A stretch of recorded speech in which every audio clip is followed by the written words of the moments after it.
ಪ್ರಶ್ನೆಗೆ ಹೋಗೋಣ. ಗ್ರಾಮ ಪಂಚಾಯಿತಿ ಅಧ್ಯಕ್ಷರು ರಾಜೀನಾಮೆ ನೀಡಿದ ನಂತರ ರಾಜೀನಾಮೆಯನ್ನ ಹಿಂತೆಗೆದುಕೊಳ್ಳಲು ಎಷ್ಟು ದಿನಗಳ ಕಾಲಾವಕಾಶವಿರುತ್ತದೆ? ಪ್ರಶ್ನೆ ಓದಿದಿರಾ ಅಂತ ಅನ್ಕೊಂಡು ಉತ್ತರಕ್ಕೆ ಹೋಗೋಣ. 10 ದಿನ, 18 ದಿನ, 30 ದಿನ, 40 ದಿನ. ಸರಿಯಾದ ಉತ್ತರ ಆಪ್ಷನ್ ನಂಬರ್ ಎ, 10 ದಿನ.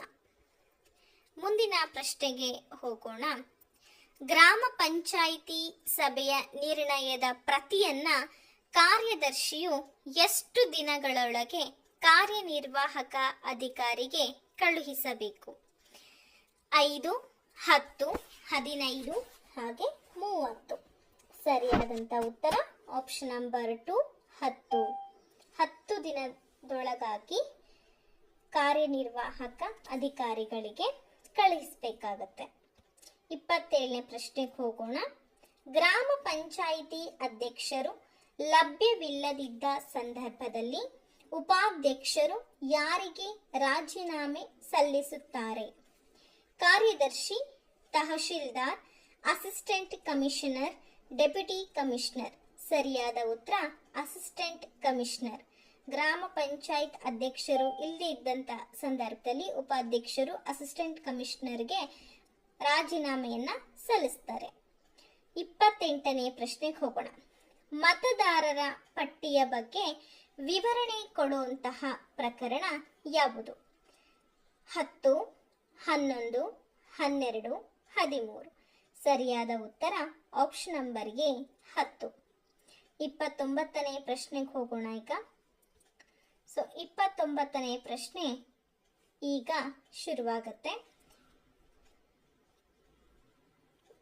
ಒಂದು ನಿಮಿಷ.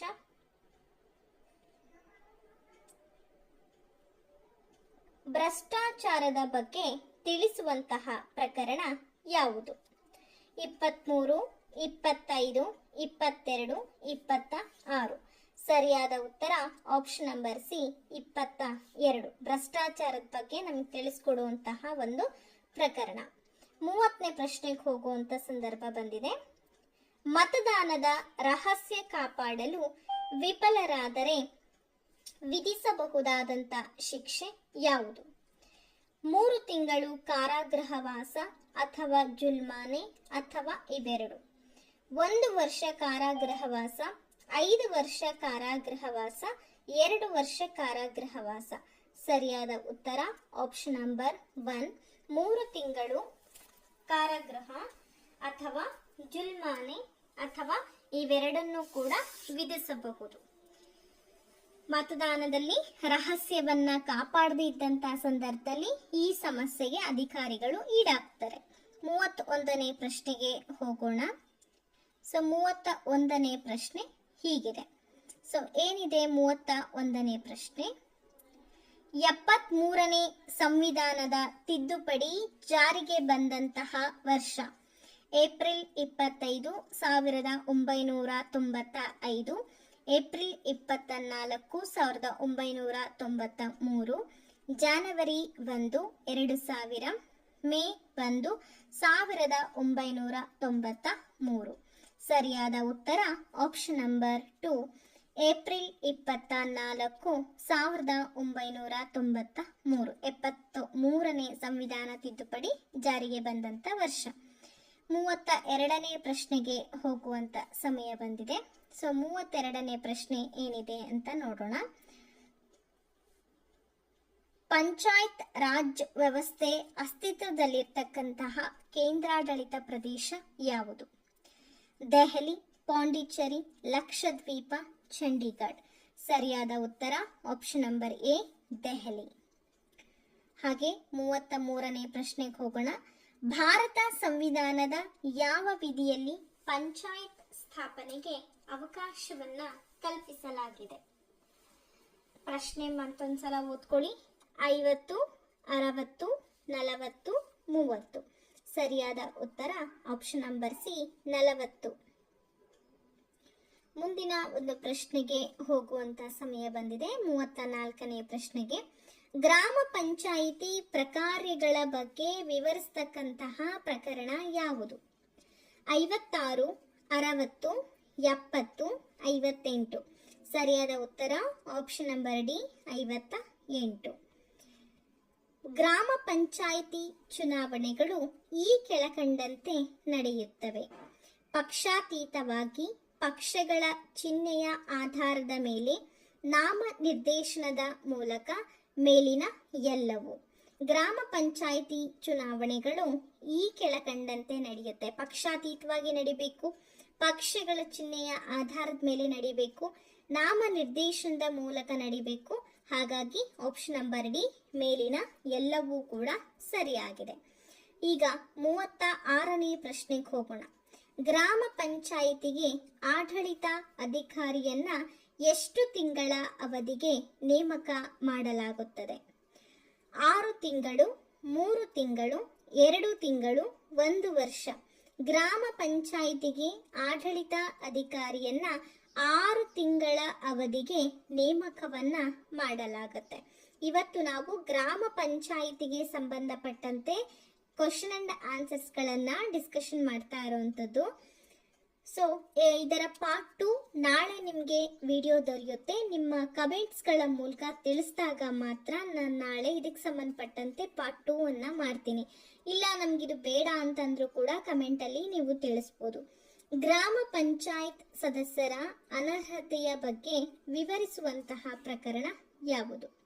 ಅಂದ್ರೆ ಗ್ರಾಮ ಪಂಚಾಯತ್ ಸದಸ್ಯರು ಅನರ್ಹರು, ಅವರನ್ನ ವಜಾಗೊಳಿಸ್ಬೇಕು ಅಥವಾ ಅವರ ಪ್ಲೇಸಿಗೆ ಫಿಟ್ ಅಲ್ಲ ಅಂತ ಹೇಳ್ಬಿಟ್ಟು ವಿವರಿಸ್ತಕ್ಕಂಥ ಪ್ರಕರಣ ಯಾವುದು?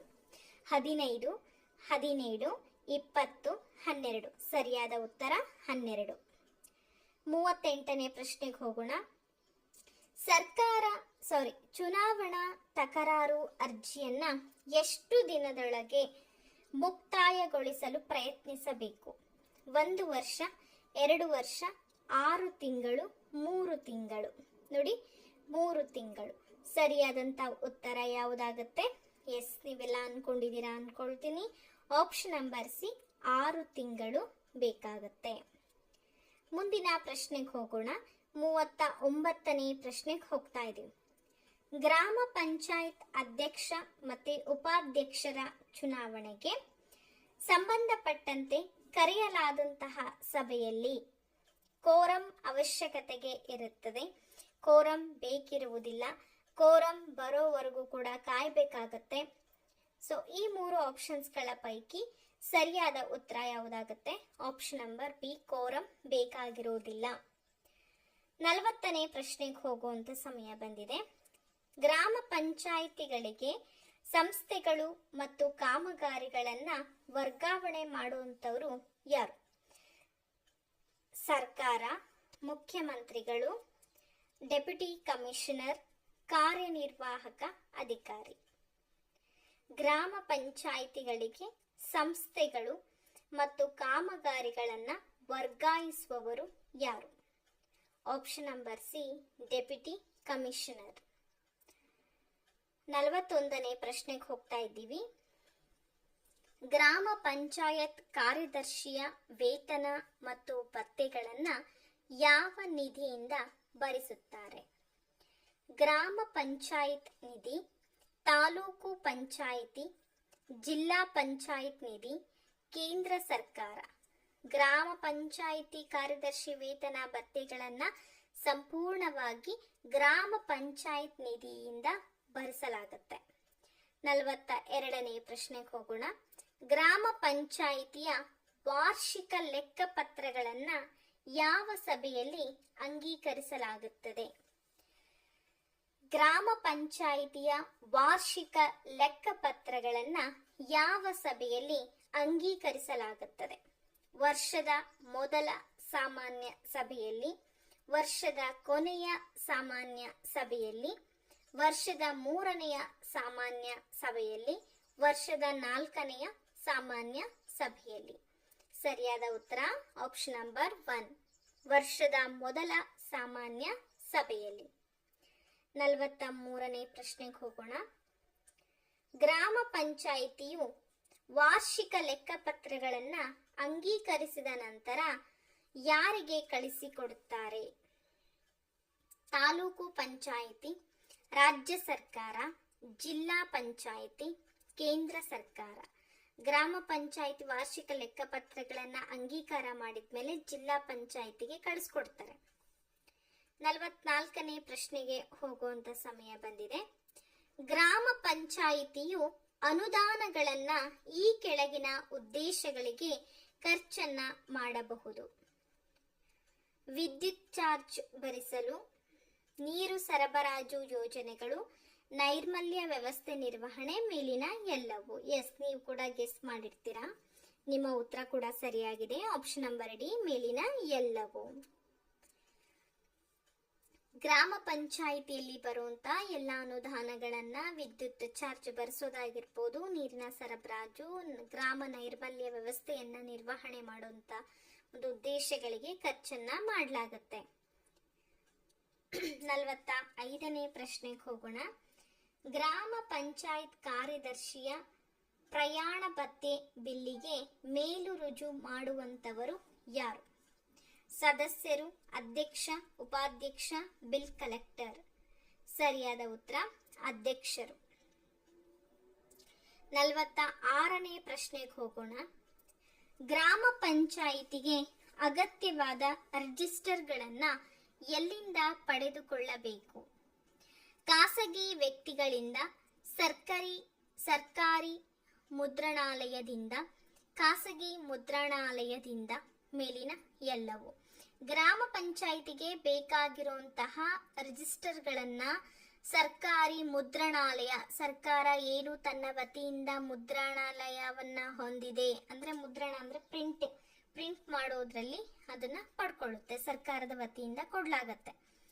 ಗ್ರಾಮ ಪಂಚಾಯಿತಿಗೆ ಅಗತ್ಯವಾದಂತಹ ಲೇಖನ ಸಾಮಗ್ರಿಗಳು ಮತ್ತು ಇತರೆ ದಾಖಲಾತಿಗಳನ್ನ ಎಲ್ಲಿಂದ ಪಡೆದುಕೊಳ್ಳಬಹುದು? ಖಾಸಗಿ ಅಂಗಡಿಗಳಿಂದ, ಟೆಂಡರ್ ಕರೆಯುವುದರ ಮೂಲಕ, ಸರ್ಕಾರದಿಂದ ಅಂಗೀಕೃತಗೊಂಡಿರುವಂತಹ ಏಜೆನ್ಸಿಯಿಂದ, ಮೇಲಿನ ಯಾವುದು ಕೂಡ ಅಲ್ಲ. ಸರಿಯಾದ ಉತ್ತರ ಆಪ್ಷನ್ ನಂಬರ್ ಸಿ, ಸರ್ಕಾರದ ಅಂಗೀಕೃತ ಏಜೆನ್ಸಿಯಿಂದ.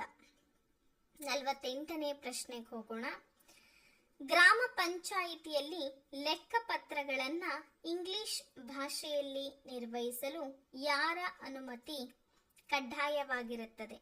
ಸರ್ಕಾರ, ಕಾರ್ಯದರ್ಶಿ, ಜಿಲ್ಲಾಧಿಕಾರಿ, ತಹಶೀಲ್ದಾರ್. ಸರಿಯಾದ ಉತ್ತರ ಆಪ್ಷನ್ ನಂಬರ್ 1, ಸರ್ಕಾರ. ನಿಮ್ಮ ಉತ್ತರ ಸರಿಯಾಗಿದೆ.